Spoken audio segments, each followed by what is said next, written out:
أجمعين أما بعد فأعوذ بالله من الشيطان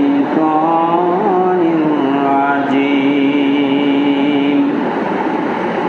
بسم الله الرحمن الرحيم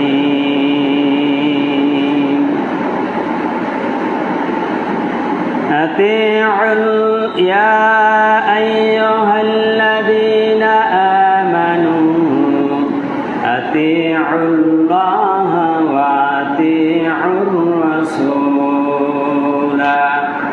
وأولي الأمر منكم وقال النبي صلى الله عليه وسلم من قال به صدق ومن حكم به عدل ومن عمل به أجرا ومن دعا إلى الله لهدى فقد هدي إلى صراط مستقيم وقال تعالى في شان حبيبه مخبرا وآمرا إن الله ملائكته يصلون على النبي يا أيها الذين آمنوا صلوا عليه وسلموا تسليما اللهم صل على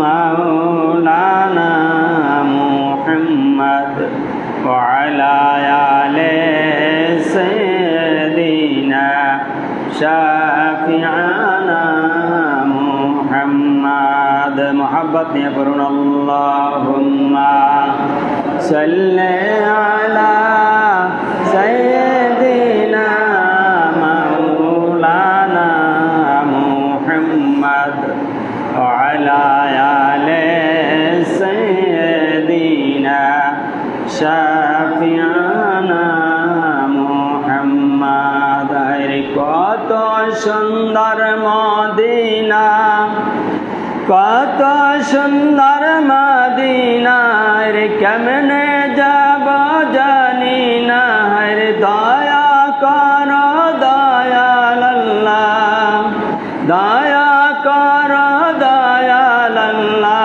নসিব কর মদিনা লা ইলাহা ইল্লাল্লাহ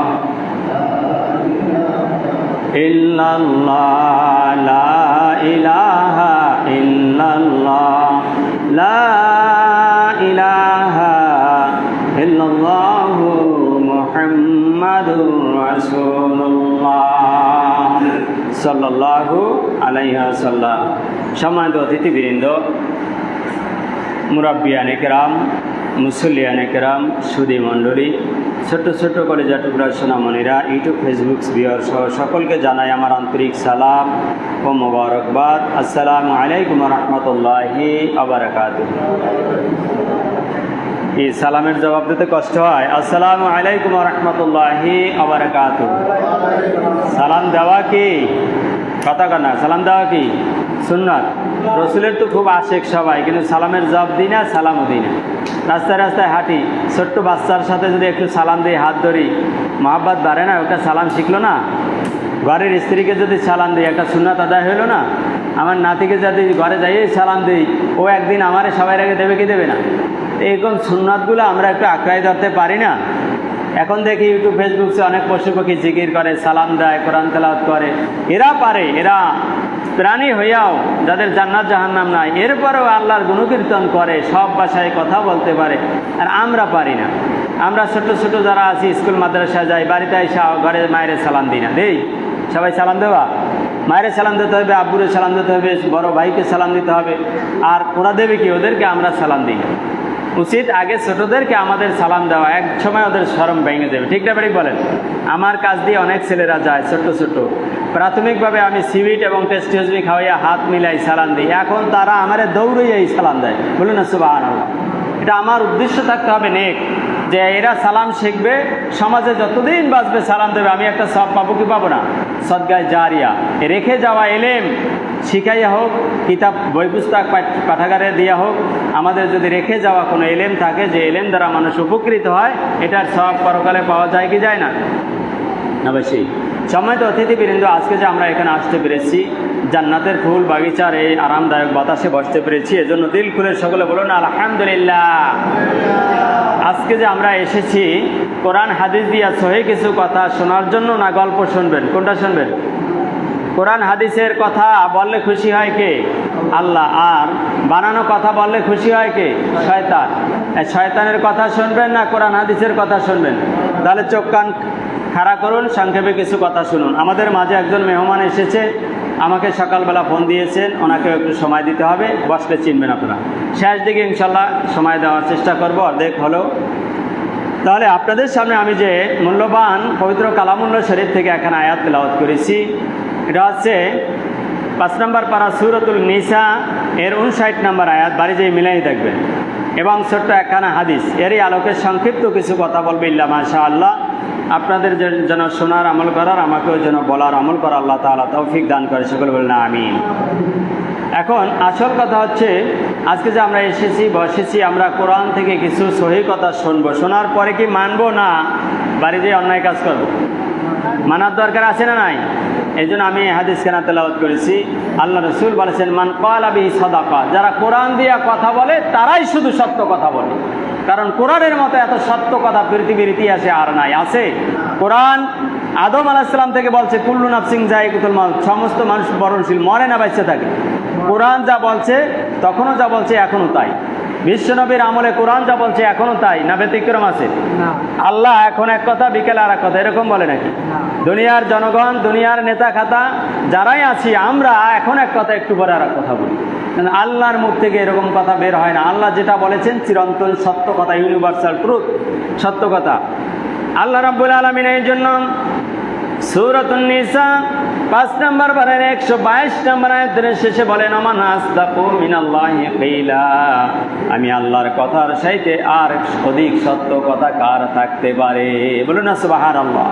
আল্লাহ নিজে বলছে, আমার কথার চাইতে সত্য কথা এই দুনিয়ার বুকে কার থাকতে পারে? কারণ আমি যেটা বলি ওইটাই কারেক্ট। এজন্য আল্লাহ আয়াতে বলেছেন, ইয়া আইয়ুহাল্লাযীনা আমানু আতিউল্লাহ ওয়া আতিউর রাসূলা। আল্লাহ বলেন, হে ইমানদারগণ, তোমাদেরকে আমি বলছি, কোন বেঈমান, মুনাফিক, কাফের, হিন্দু, সনাতন ধর্মী কাউকে আয়াতে আমি ডাক দিই না। আমি ডাক দিছি ইমানদারদেরকে, যারা ইমানের দাবি করো। আমি একজন ইমানদার, আমি একজন মুসলমান, আমি একজন খাঁটি আল্লাহওয়ালা মানুষ। আমরা সবাই মনে করি কি ইমানদার না বেঈমান? ইমানদার কারা কারা? হাত দেখান তো একটু দেখি। ইমানদার আমরা তো। তাহলে ইমানদার হলে আল্লাহ এই আয়াতে ইমানদারদের কথা বলছে, ইয়া আইয়ুহাল্লাযীনা আমানু, হে ইমানদারগণ, তোমাদেরকে আমি আল্লাহ সরাসরি বলছি।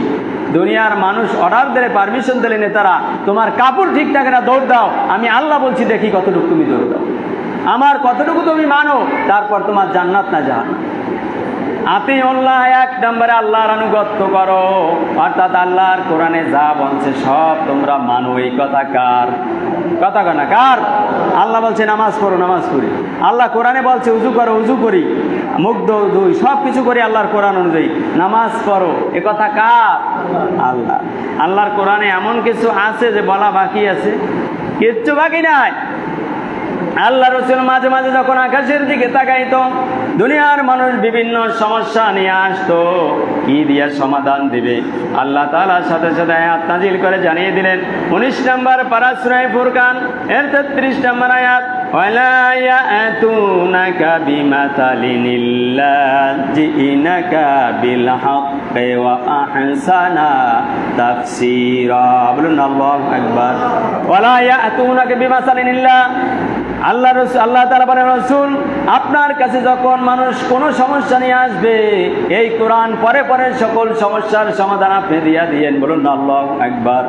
মানুষ যদি আপনার কাছে জিগায় মদ খাওয়া কি, জুয়া খেলা কি, হিরোইন খাওয়া কি, আফিম খাওয়া কি, ডাইল ভুট্টা গাঁজা খাওয়া কি, সূরা বাকারা আয়াত নম্বর 219। ও রাসূল, আপনি আয়াত নাযিল করে জানিয়ে দিলাম, আপনি বলে দেন ইয়াসআলুনাকা আনিল খামরি ওয়াল মাইসিরি কুল ফীহিমা ইসমুন কাবীরুন। এই কাজ জুয়া, মদ, আফিং, হিরোইন যা কিছু আছে, গাঁজা, এইগুলো হচ্ছে কবিরা গুনাহের মধ্যে আছে বড় বড় গুনাহ। বলুন না নাউযুবিল্লাহ। নিষেধ করছে কে? ফিরে থাকার দরকার আছে না নাই? এই ফিরে থাকা এটাই আল্লাহর আনুগত্য। আল্লাহ বলছে ইয়া আইয়ুহাল্লাযীনা আমানু আতিউল্লাহ, তোমরা আমার আনুগত্য করো। অর্থাৎ কোরআনে যে 6666টা আয়াত বলছি আমি, এইগুলা পুঙ্খানুপুঙ্খ রূপে মানো, আমল কর বাস্তব জীবনে, এর নাম আল্লাহর আনুগত্য। আপনারা বুঝতে পারছেন? কথা কন না, বুঝছেন? আল্লাহর আনুগত্য মানে আল্লাহর কোরআন যা বলছে, রসুল যা বলছে, এটা মানা। আতিউর রাসূল, রসুল যেই কথা বলছে এইগুলা তোমরা অনুসরণ করো, অনুকরণ করো। বলছে কে? কথা কন, বলছে কে? আল্লাহ। আল্লাহ রসুলের আনুগত্য করতে বলছে কে? আল্লাহ। এর শেষে বলছে উলিল আমরি মিনকুম, তোমাদের মধ্যে যারা নেতৃত্ব দেবে, রাষ্ট্রপ্রধান হবে, মেম্বার হবে, চেয়ারম্যান হবে, এমপি হবে, তাদেরকেও তোমরা অনুসরণ করো, মানিয়া চলো। এই কথা কার? তাহলে এখন বলবেন হুজুর কেউ কেউ মানে, হ্যাঁ, মেম্বার, চেয়ারম্যান, এমপি, প্রধানমন্ত্রীকে, আর কেউ মানে না। ঘটনা কি? কারণ হচ্ছে এই আল্লাহ আয়াতের শুরুতে লাগাইছে আতিউল্লাহ ওয়া আতিউর রাসূল। আতিউ আছে রসুলের আগে আর আল্লাহর আগে, যে তোমরা অনুসরণ করো। কিন্তু উলিল আমরি মিনকুম, এখানে আতিউল আমরি মিনকুম নাই, আছে নাই। কারণ কি? সমস্ত তাফসীর কারক একমত। এর কারণ হচ্ছে এই যে এই আতিউ, এই রাষ্ট্রপ্রধান বা নেতার আগে এই জন্য লাগানো হয় না, যদি সে কোরআন হাদিসের বহির্ভূত কোনো কথা বলে সেটা তোমরা মানবা না, মানা যাইবে না। বলো না নাউযুবিল্লাহ। দেখুন আমাদের সব নেতারা কি কোরআন হাদিস দিয়ে কথা বলে? কোন কথা কন না। আমরা স্লোগান দিই কি, আমার নেতা, তোমার নেতা, অমুক নেতা, কি ঠিক কিনা? আমি রাজনীতির কথা বলি, একটু বোঝানোর চেষ্টা করছি। আমার নেতার চরিত্র কি মিছিলে কয় কি কয় না? কথা কন না। আমার নেতার চরিত্র কি? রাজা ভাইয়ের চরিত্র ফুলের মতো পবিত্র। কই কি আমরা কই না? আসলে কি নামাজ তো পড়ে? যেই বেলা নামাজ পড়ে না, রোজা রাখে না, দাড়ি রাখে না, গাঞ্জা খায়, এইটা কি ফুলের মতো পবিত্র? আপনারাই করেন। তাহলে এই বেটার অনুসরণ করা যায়? নেতা হইলো, এমপি হইলো, প্রধানমন্ত্রীর মানা যায়? আল্লাহ এই কথা বলছে, আমার বানানো কথা না। আল্লাহ বলছে আতিউল্লাহ ওয়া আতিউর রাসূল, তোমরা আল্লাহ, আল্লাহ রসুলের অনুসরণ করো, অনুকরণ করো সব সময়। এক হুকুম কার? মানা কি? দুনিয়ার হুকুম না মানলে জেল, ডিম, আয়নাঘর আছে না নাই? ঘুম সব আছে না নাই? আল্লাহ ঘুম করবে না, আয়নাঘরও দেবে না। যখন ধরবে আর ছাড় দেবে না। আজরাইল পাঠাইয়ে ঘুম করবে, এমন ঘুম জাহান্নামে হবে তার ঠিকানা। ঠিক না বেরিক বলে? আমরা মুসলিম না মুসলিম? কথা কন না কেন? আমাদের রাষ্ট্রীয় ধর্ম কি? ধর্মগ্রন্থ কি? আল কোরআন। এটা মানার দরকার আছে না নাই? এখন আল্লাহ বলছে আল্লাহ, আল্লাহ রসুলের আনুগত্য করো। ওয়া আতিউর রাসূল ওয়া উলিল আমরি মিনকুম, এবং তোমাদের মধ্যে যারা নেতৃত্ব স্থানে থাকবে, নেতা হবে, এমপি হবে, মেম্বার হবে, চেয়ারম্যান হবে, পার্লামেন্ট হবে, রাষ্ট্রপ্রধান হবে, রাষ্ট্রপতি হবে, তারা যদি কোরআন হাদিসের বহির্ভূত কোনো কথা বলে, আইন জারি করে, সেটা তোমরা মানবা না। বলেছেন কে? আমার কথা না, আল্লাহ পাকের কথা। তাহলে এখন এই ধরনের মানুষ বসাই, এখন যদি কেমন কর্ম হইবে, কেমন কর্ম, এই কথা হবে? গত জমে আমি শেষ করেছিলাম একটা আয়াতের দ্বারা, সূরা বাকারা 38 নম্বর আয়াত দিয়ে শেষ করেছিলাম। আপনাদের হয়তো মনে নাই, যারা আলেম তাদের খেয়াল আছে, যে কুলনা হাবিতু মিনহা জামিয়া ফাইম্মা ইয়াতিয়ান্নাকুম মিন্নি হুদায়া ফামান তাবিয়া হুদায়া ফালা খাউফুন আলাইহিম ওয়ালা হুম ইয়াহজানুন। আল্লাহ আদম আলাইহিস সালাম আর হাওয়াকে যখন গন্ধম খাইছিলে, তখন নামাই দেওয়ার সময় এই কথা বলছিল। আমি বলছিলাম যে তোমরা সব এখান থেকে নেমে যাও, তবে তোমাদের কাছে 30 পারা একটা কোরআন যাবে। এই কোরআনকে যদি আঁকড়ে ধরো, কোরআন অনুযায়ী জীবন পরিচালনা করো, তাহলে তোমরা ছেলে মেয়েদেরকে নিয়ে আবার এই জান্নাতে বাবার ঘরে আসতে পারবে। বলুন না আলহামদুলিল্লাহ। আমরা আমাদের ওই বাবার ঘরে জান্নাতে যাইতে হলে আল্লাহ কি ধরতে বলেছেন? কথা কয়েন না, কি ধরতে বলছে? 30 পারা কোরআন। কয় পারা? না কোনো গীতা, না কোনো বাইবেল, না কোনো বানানো সংবিধান। কথা বুঝেন আমার? আমি কিন্তু সারা জীবনই হকের উপরে কথা বলছি, যদিও সাহস কম। যখন দেখতাম যে সমস্যা, তখন সঠিকভাবে কথাগুলো বলে যাইতাম কোরআনের, যে বুঝে আর যে না বুঝে। এখন একটু ক্লিয়ার কাট বলার চেষ্টা করতেছি, যাতে আপনারা বুঝেন কোরআন কি, কোরআন কেমন সংবিধান, যেটা আমাদের বোঝার দরকার আছে না নাই? এই কোরআন অনুযায়ী যদি কথা না বলি, রব্বুল আলামিন সূরা মাইদার 63 নম্বর আয়াতের মধ্যে বলেছেন লাউলা ইয়ানহাহুমুর রাব্বানিয়ুন ওয়াল আহবারু আন কাউলিহিমুল ইসমা ওয়া আকলিহুমুস সুহতালা বিইসা মা কানু ইয়াসনাউন। ও দুনিয়ার পীর আর আলেম সাহেবেরা, খতিব সাহেবেরা, যদি দুনিয়ায় মানুষ গুনার কাজ করে এর বিরুদ্ধে কথা না বলো, আর হারাম জিনিস ভক্ষণ করছে, মদ, জুয়া, হিরোইন, আফিং, জুয়া যা কিছু আছে, হারাম খাইতেছে, সুদ খাইতেছে, ঘুষ খাইতেছে, এর বিরুদ্ধে কথা না বলো, পরকালে তোমাদের খবর আছে এই কথাকার। এখন এইখানে বসে আমি অনেক ভালো কথা বলবো না, কোরআনের সহি ওয়াজ করবো না, আমার তো জানে জান থাকবে না মারা যাওয়ার পর, ঠিক না ঠিক বলেন? আপনারা না হয় বাঁচতে গেলেন, সেটা আপনাদের ব্যাপার, কিন্তু আল্লাহ রসুলের আনুগত্য করার দরকার আছে না নাই? সম্মানিত সুধী, অতিথিবৃন্দ, আমার আসল কথা হচ্ছে আমরা কোরআন দিয়ে কথা বলবো, কোরআন দিয়া আমল করবো যতদিন বাঁচবো। আর আল্লাহ তাআলা তাই বলেছেন যে তোমরা যদি বাঁচতে চাও, ওয়াদম, তুমি আর হাওয়া তোমার সন্তানদেরকে নিয়ে আবার যদি জান্নাতে আসতে চাও, আমার পক্ষ থেকে 30 পারা কোরআন যাবে, এটা তোমরা আঁকড়িয়ে ধরবা। এটা কথা কার? এই কোরআন দিয়ে আমরা জীবন পরিচালনা করবো তো ইনশাল্লাহ। মসজিদে না বাইরায়, বাইরায় না ঘরে, ঘরে না রাষ্ট্রে, সব জায়গায় মানার চেষ্টা করার দরকার আছে না নাই? আল্লাহ তাআলা তাহলেই আমাদেরকে জান্নাত দিবে। আশা করি সকলে বুঝতে পেরেছেন। সম্মানিত অতিথিবৃন্দ, আমাদের মাঝে একজন মেহমান এসেছে, সকালে আমাকে ফোন দিয়েছে। একজন মানুষ আসলে তো আমি নিষেধ করতে পারি না, পারি? অবশ্যই সে আপনাদের সামনে একটু কথা বলতে চায়। চিনবেন সবাই, সবার জনপ্রিয় মুখ ডাক্তার আসলামুর রহমান, তিনি আপনাদের সামনে একটু